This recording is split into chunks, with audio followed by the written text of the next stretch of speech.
यं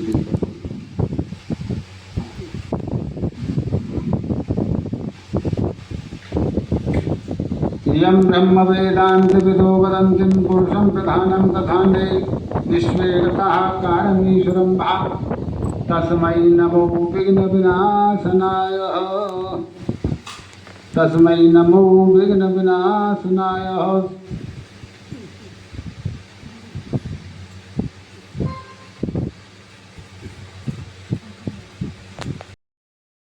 से पूछने लगा कि किमते कृषि यक्ष फुद्दे च नारायण प्रतिमुक्तम। अरे विप्र, विप्र कहते हैं ब्राह्मण। अरे विप्र, तुम इस पृथ्वी के ऊपर क्यों घूमा करते हो, क्यों विचरा करते हो? गरीब ब्राह्मण कहने लगा, महाराज आप कोई खास उपाय जानते हैं तो मुझको बतलाइए। मैं तो अति दरिद्र ब्राह्मण हूँ, अति गरीब ब्राह्मण हूँ और भिक्षा मांगने के लिए इस पृथ्वी पर भटका करता हूँ, घूमा करता हूँ। आप कोई खास उपाय जानते हैं तो मुझको बतलाइए। वृद्ध ब्राह्मण उवाच, बूढ़ा ब्राह्मण बोला, तस्य पूजनम विप्र। अरे विप्र, अरे ब्राह्मण तुम दुखी मत हो, उन्हीं सत्यनारायण भगवान को पूजन करो, वही आपकी दत्ता को दूर करने वाले हैं। बूढ़ा ब्राह्मण इतनी बात पूछे करके अंतर ध्यान है और गरीब ब्राह्मण मन में विचार करने लगा, आज जो भिक्षा में धन मिलेगा उसमें भगवान की सेवा में लगा दूंगा। ब्राह्मण देवता कहाँ आया? सोमनन नगरी में, जहाँ सेठ साहूकार लोग रहते थे, वहां करके भिक्षा मांगने लगा। इमाम माम भिक्षाम देही। ब्राह्मण देव भिक्षा मांग रहा है, इमाम माम भिक्षाम देही, माँ मुझे भिक्षा दो। ब्राह्मण देवता को दुगुना धन प्राप्त हो गया। ब्राह्मण देवता मन विचार करने लगा, मैं प्रातः काल से लेकर सायकाल तक भिक्षा मांगा करता था, इतना धन मुझको कभी प्राप्त नहीं होता था। आज भगवान की कृपा से इतना धन मुझको मिला है तो मैं अवश्य पूजन करूंगा। ब्राह्मण देवता वहीं से भगवान की पूजा की शामी झटकी करते हुए अपने घर आते और घर आकर के अपने इष्ट मित्रों को साथ में लेकर, दीनानाथ जो मेरे पति हैं, दामाद हैं, उनके अपराध को क्षमा करिए, मैं भी आपकी शिक्षा से बारंबार पूजा करूंगी। लीलावती भगवान की पूजा में लीन हो गई। चंद्र के राजा को रात्रि में दर्शन हुआ, राजन तुमने मनोबुद्धि से इनकार से इन साहूकारों को चोर बना लिया है, प्रातः काल होते ही छोड़ दो, नहीं छोड़ोगे तुम्हारा राजपाट धन नष्ट हो जाएगा। चंद्र के राजा घबरा गए, अपनी सभासद कचहरी में आए और मंत्रियों कहते सिपाही, अपने मंत्रियों को बुलवाया और मंत्रियों से कहने लगे, मंत्रियों जेल खाने से इन दोनों साहूकारों की बेड़ियां कटवा दो, मोर्छाद करगच्छ मूलम, उनकी दाढ़ी यामत बनवाओ। मंत्री वर्ग जो थे अपने शेर साहूकार की आज्ञा पा करके जेल खाने में पहुंच गए, बेड़ियां कटवा दी गई और जो दाढ़ी यामत बढ़ रही थी, जैसे बापू आसाराम की दाढ़ी बढ़ रही है, ऐसे देखो आदित्य की दाढ़ी बढ़ रही है, ऐसे ही उन्होंने साहूकारों की दाढ़ी बढ़ रही थी।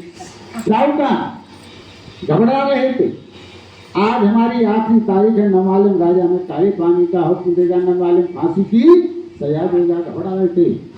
चंद्र के राजा के पास दोनों साहूकार आ गए और चंद्र के राजा को दादा अन्नपूर्वकम दृष्टि ही लोकायां सलाह।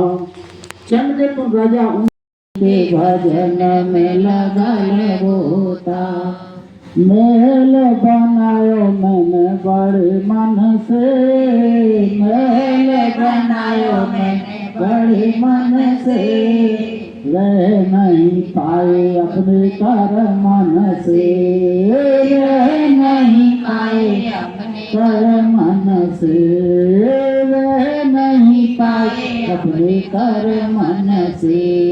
और बैठ द्वार पे क्यों रोता, बैठ द्वार पे क्यों रोता, सीताराम सीताराम बोल तोता, सीताराम सीताराम बोल तोता, हरि के भजन में लगल गोता, हरि के भजन में लगल गोता।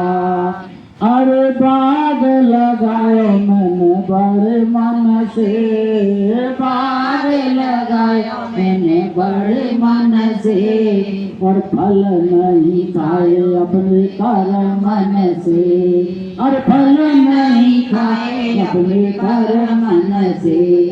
अरे बैठ डाल पे क्यों रोता, बैठ डाल पे क्यों रोता, सीताराम सीताराम बोल तोता, सीताराम सीताराम बोल तोता, हरि के भजन में लगाए गोता, हरि के भजन में लगा ले गोता, लगा ले गोता, लगा ले गोता, सीताराम सीताराम बोल तोता, हरि के भजन में लगाए गोता, कुआ खुदायो मैंने बड़े मन से, कुआ खुदायो मैंने बड़े मन से, और पानी नहीं पिया अपने कर मन से, और पानी नहीं पिया अपने कर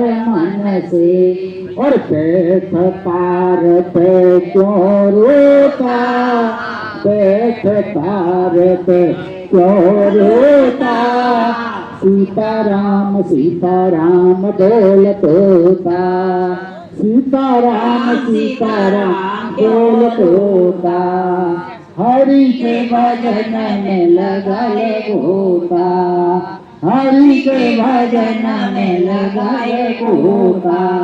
बोलो गोविंद भगवान की जय। दादा रामदास